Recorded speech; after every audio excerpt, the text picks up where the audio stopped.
Welcome to Real Estate Radio Live, an informative and engaging podcast discussing everything you need to know about the world of real estate. Your host, Joe Caccera, provides you with insight and guidance on how to buy, sell, finance, and invest in real estate. He also offers real estate tax management strategies, new construction advice, home improvement tips, and much, much more. And now, to guide you around the world of real estate, here's your host and Real Estate Radio Live team leader, Joe Caccera. Welcome in, Joe Caccera with Real Estate Radio Live. Thank you for those that are continuing to follow us on Facebook. I appreciate that very much.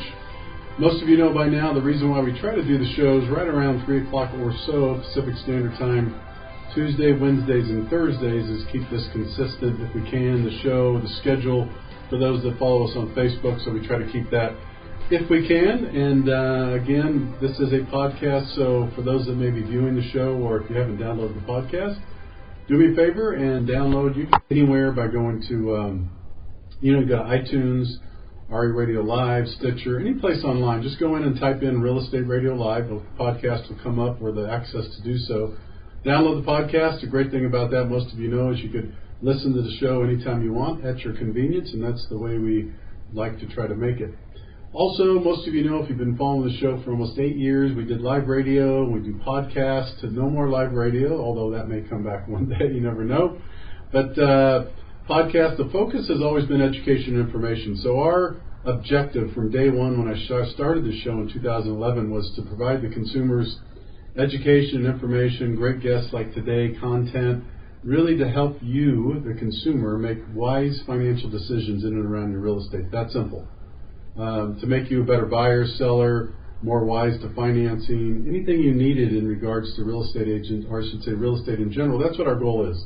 And so we want to try to provide that to you. We'll continue to do that by having quality guests like we have today. So let me get started, and I'm going to invite Scott Fuller in and welcome in. And he is with a company called Leaving the Bay Area. I love this title. And all you have to do is just listen to the title, Leaving the Bay Area.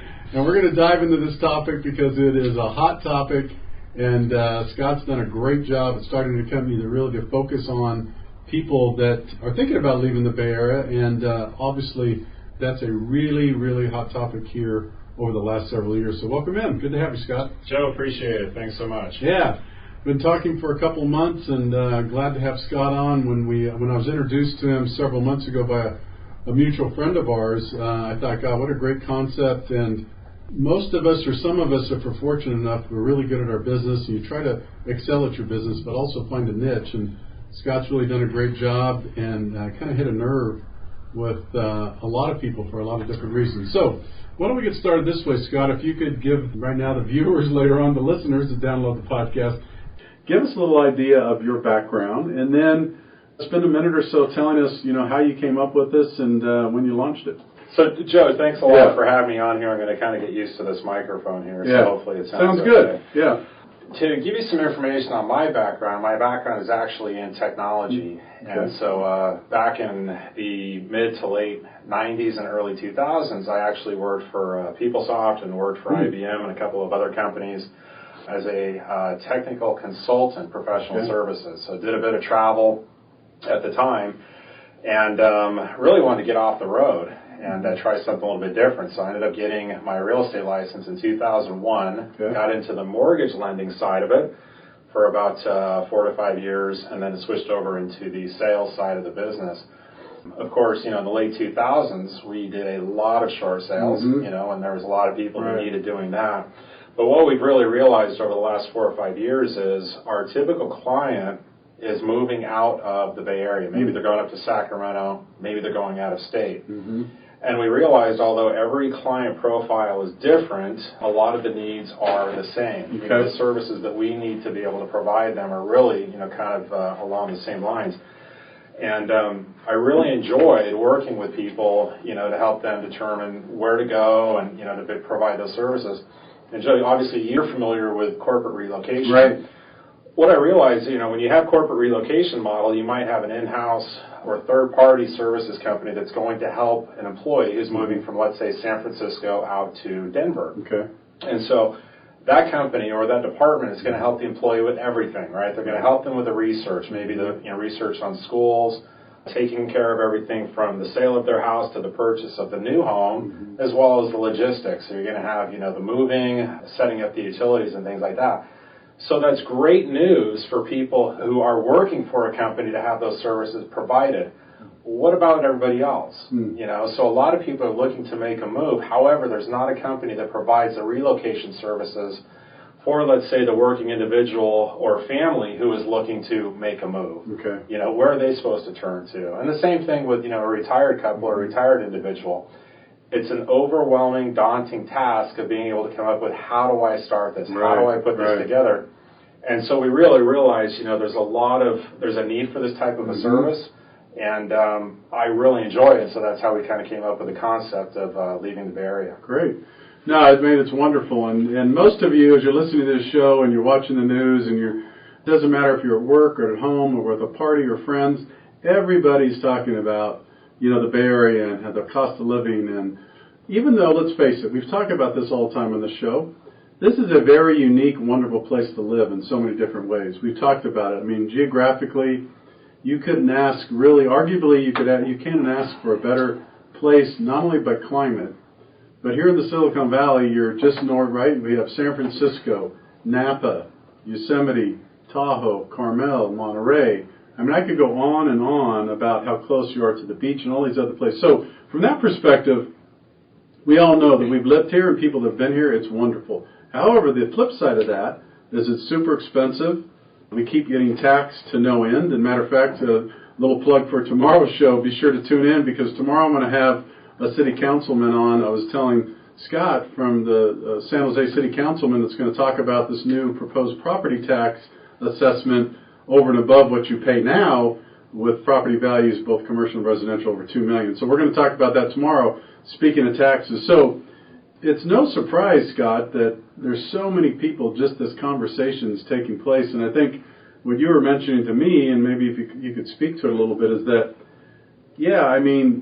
people, when they leave, that's one thing, but as people you run into and you talk to them and you consult with them, one of the things I hear you saying is that God, man, I really want to leave, or I'm thinking about leaving, but I have no idea where to go, maybe why I should go there, and what's kind of available in these states, and what should I know. And granted, some people do their own research.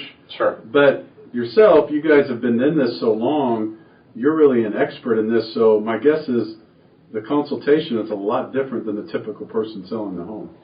Yeah, it absolutely is. And I'll preface it by saying this, Joe. Just about everybody I talk to says that they never had an intention of leaving the Bay Area or California. I'll bet. So things have changed so much for them, whether it's, cost of living, whether it's, traffic, whether it's, politics, whatever that reason is. They never had an intention of leaving. So it's not like they've had 5 to 10 years to plan and to think about this and to think of where they're going. Right. So the conversation really, it's different with everybody, but I would say 60% of the people that I talk with don't know exactly where they want to go. Okay. They can say, okay, well, here's some of the important metrics, that I'm looking for. Perhaps climate's important, perhaps the tax friendliness of the state, and different things like that. But it's an eye-opening experience for them to be able to think, where people have gotten to the point to where they're like, I cannot stay here any longer. I need to find a place to go to without having really previously ever had planned to go there to begin with. Yeah. No, I think that there's so much to this. Talk a little bit about, you just mentioned briefly, but let's discuss some of the places you're seeing people either talking to, or talking about, or going to. Some of the states specifically, or cities where you're seeing trends and where you're seeing a lot of people kind of transition out of that California into. Yeah. The Orange County Register had some stats that came out at the beginning of November, basically said that, nearly, I think it was 700,000 people left California last year. Okay. When we look at from just our research, but specifically in the people that I'm talking to, it really depends on the age of the individual or where they're at in their life. For people who are still of working age families or individuals, we see them, especially if they're in tech.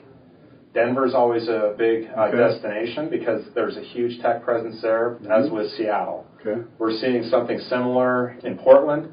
But Austin right now is experiencing some of the largest growth, corporate growth and population growth in the country right now. So that's a huge destination for people also who are looking to, whether it's tech or whether it's otherwise, for job opportunities in general. As we look at retirees, popular destinations we're seeing them go to, the greater Phoenix metro area is huge right now. Boise is huge right now. Even Albuquerque and Santa Fe, we're seeing a lot of people go to. And then we're seeing people, if they don't mind being a few time zones away, they're going to be over in Florida and the Carolinas. So a lot of it depends on if you still have family in in California, you probably want to stay west of the Rockies, and that's where we see people generally go to. If there's no commitments or no ties to California any longer, then they're going to be looking at some areas that are probably going to be the other side of the country.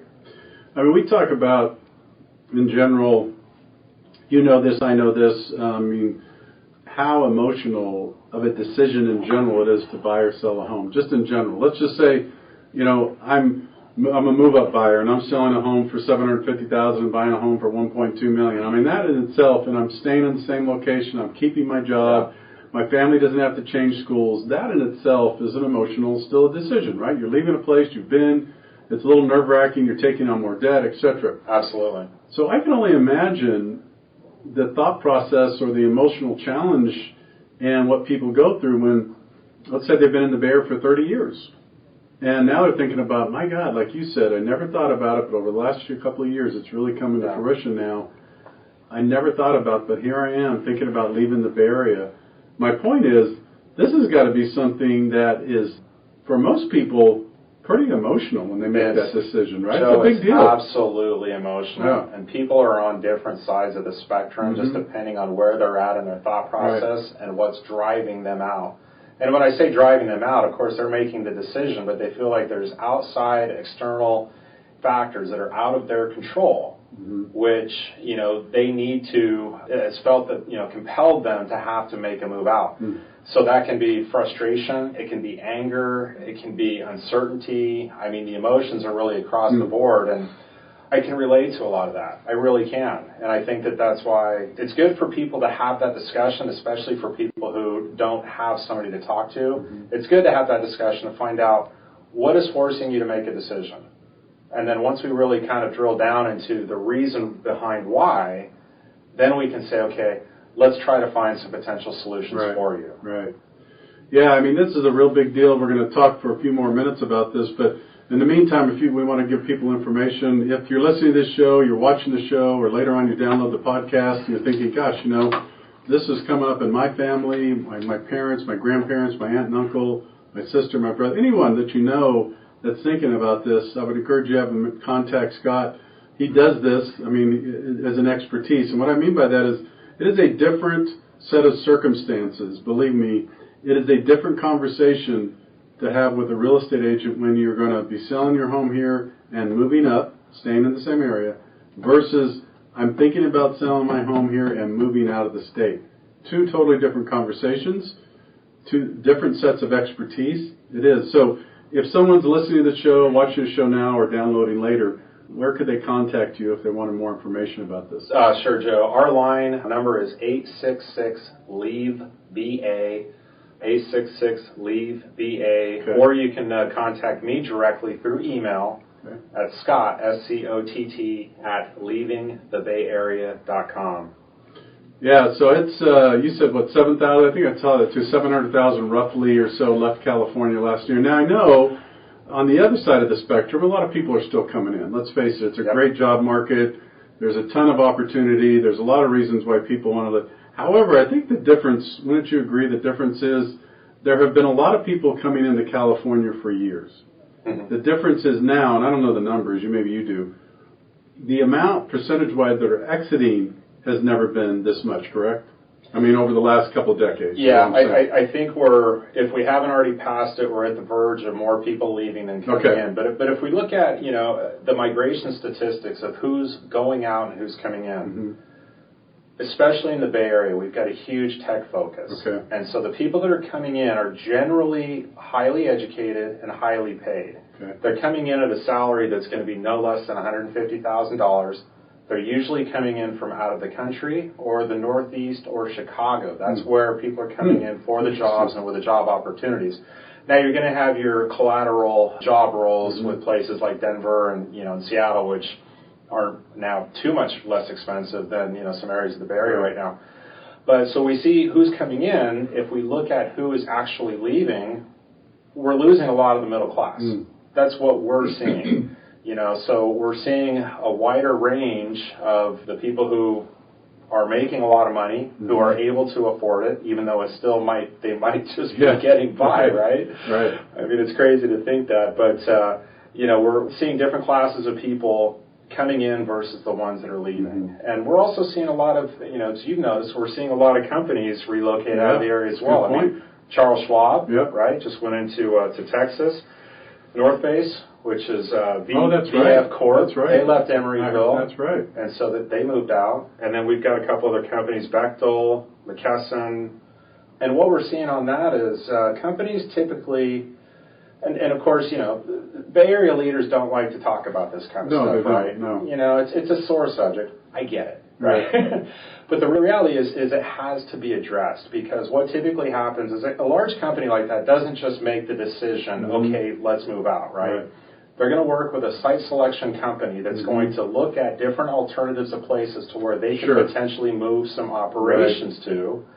And so they're going to move some operations to a different area, maybe test it out for 2 or 3 years and see if it's feasible to move their more operations out to that satellite office or to move their headquarters out.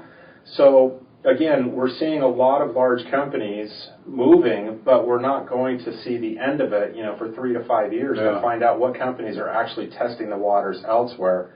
And it's becoming an issue. Yeah, no, it is. As we're talking, one of the things that comes to my mind is that I see commercials all the time of other states advertising the benefits of coming, and they know they're hitting California. We know what they're doing, right? They're advertising, come to Colorado, come to Texas, come to North Carolina, all this. And it just dawned on me, I don't know that I've ever seen an ad saying come to California. It's pretty sad.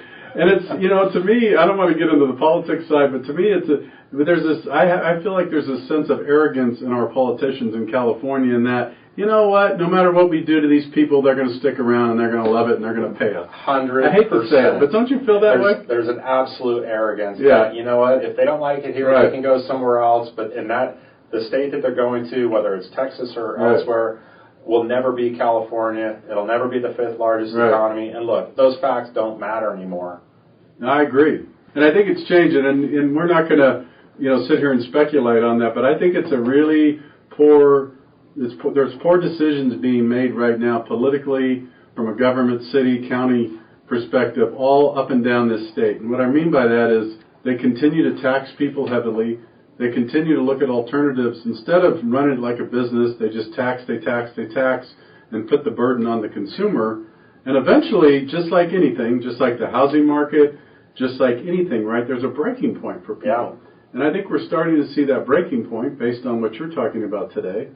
And it's a dangerous proposition for any of us in a business, a company, a state, to be so arrogant, I don't know a better word to use, that we never have to worry about making things better for our constituents, our consumers, etc. And I see that as a dangerous play right now in California.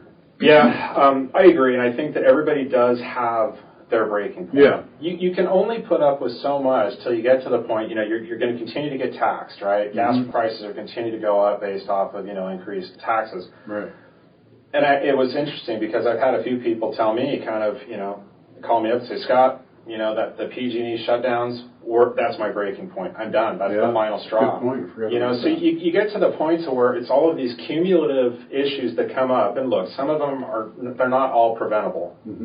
But they could be managed better, and a lot of them are preventable. And I agree with you. I think arrogance is a great word, because the arrogance is prohibiting lawmakers from making changes that address concerns of real people in the Bay Area and real business owners, right? Yeah. I mean, we're looking at, in San Francisco, for example, the last couple of years, the first years that there's been more restaurants closing than opening. Wow. Because you have so much regulation on employees, costs, requirements, taxes, everything else that now we're seeing, and this is even happening in Sacramento. I mean, this isn't just a San Francisco Bay Area thing.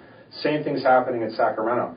So at what point do you address the issues and you be able to, really look at what the people are saying and make some changes that are sustainable based off the voice of the people? And we've lost that, in my opinion. Yeah.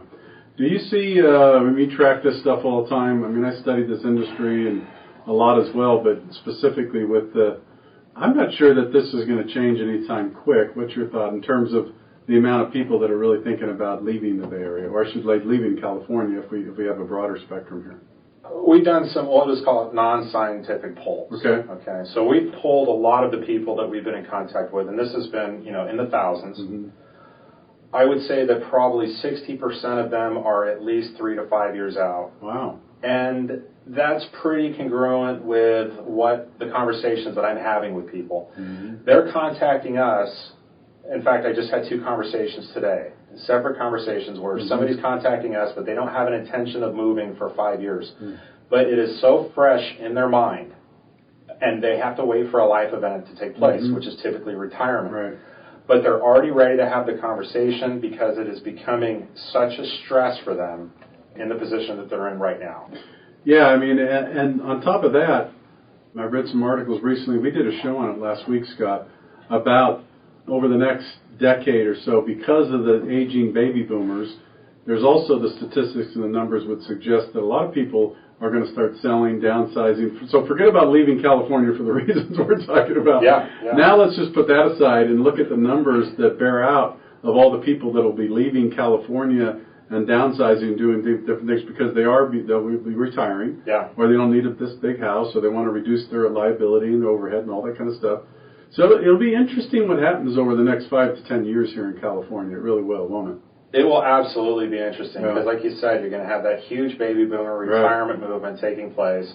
And I think, one of the article you might have been reading, or one of them was saying, who's going to buy all the houses? Yeah, right. Which, of course, especially the big homes, expensive ones. Exactly, the big ones. Yeah. But, how California is going to fare, it will be interesting to see how it comes out. And I think that there's a lot of room for improvement in California, but there's a lot to still be seen. Yeah. And it's going to be interesting to see how everything plays out over the next 5 to 10 years. But I'm telling you, it's clear that things are changing and things are changing quickly. We just don't know how far it's going to go. Yeah. Well, before we wrap up in a couple of minutes, put your Dr. Phil hat on, if you will, and maybe speak to the audience in terms of, someone's out there watching the show or downloading the show, Scott, later, and they're listening to it, and it's resonating for them. So let's say you're speaking directly to a panel or a group of people here that are saying, gosh, Scott, this has been on my mind for a while. It's funny you bring this topic up. It's been on my mind for a while. What would you say to them to both kind of validate it and then maybe tell them what to do next steps? I think it's really to kind of, and we thought about this, we put together a 12-step roadmap. Okay. We call it the 12-step roadmap to your relocation. And so it's kind of an e-book which kind of outlines the steps. If you're thinking about, making a change, regardless of when that's going to take place or where that's going to take you, that's on our website at leavingthebayarea.com. You can get a free copy of that. But it's really to, identify what's important to you and what you're looking for in your, next life move. And again, we're, happy to have a conversation from there to be able to say, okay, let's figure out a strategy and a time frame, that's going to suit, what you're looking for, what you're looking to accomplish. Okay. Yeah, I mean, because let's face it, we haven't really touched on this, but we will, as we kind of duck out of here, we'll do that, and that is the person that feels like they want to move, they've had enough, they've hit their breaking point, all the stuff that Scott and I have discussed. But then there's the other piece, and that is some people want to know, is this a good time to sell? Or maybe, you hear this a lot of times, maybe you get this, Scott, too. Maybe someone says, gee, as much as I'm frustrated, I don't want to make this huge emotional decision and just really leave everything behind. Maybe I'll rent here for a while and go live somewhere else. Or do you hear some of that, too? We do hear occasionally that people will keep their house here and as kind of a security blanket, so to speak. Okay. And so maybe they'll go somewhere else and potentially rent there or maybe buy there, and then they'll give it 2 or 3 years. Okay. I think that's a common thought process, and that's usually provoked by not being prepared enough and not having done enough research or really identifying what you're looking to accomplish. when you really kind of dig deep and you're able to identify what's important to you and what your objectives are, at that point you can decide, okay, maybe it doesn't make sense. And Joe, as you know, a lot of it comes down to where are we at in the market cycle? Right. You know, does it make sense to, you know, if I don't sell now and if I have to hold on to the property for 2 years, is my property going to have gone down in value? You know, so there's a lot of financial and emotional decisions that need to be made together. Right. And also, you know, mention, Joe, that we always suggest that people talk with not just us. We're certainly not the experts in everything. You need to have a conversation with your financial planner and your CPA to find out, especially as you have a lot of these different states, right? I mean, you're going to have, you know, Texas, no income tax, but you're going to have, you know, the higher property taxes. Right. So there's going to be different plays on, you know, tax perspectives that is important and unique to every individual and every family. So I always suggest have those conversations, and that will help you to, you know, make the decision of not only timing, but location and how it impacts your long-term financial goals. Great, very good. All right, one more time before we sign off here. Anyone that's interested or has some questions or like to talk to you in person or on the phone, how would they reach you? Absolutely. 866-LEAVE-BA. Again, that's 866-LEAVE-BA. Or email me directly, Scott@leavingthebayarea.com. That's Scott with 2 T's, Scott@leavingthebayarea.com. That's a great name. I love that. Says it all. You don't need to say anything. You know, I mean, here's the thing. It's like, so I try to come up with one of these really clever type of names that you see in Silicon Valley, and people have to figure out what it is, right? You've got to Google them and say, you know, we're just going straight to the heart. Hey, there you go. I love it. It's possible. So it's fun. All right. Thanks, Scott. Joe, thanks so much. I appreciate the time today. Yep. Joe Kuchera with Real Estate Radio Live. Thank you again for those that are watching us on Facebook. Thank you for those that continue to download the podcast. Remember, for more information, you can always go to RERL-1687.com. Take care. Thanks. Have a great afternoon. You've been listening to Real Estate Radio Live. For more information on today's program, visit RERadiolive.com. That's RERadiolive.com. Subscribe to our podcast. Discover more at RERadiolive.com.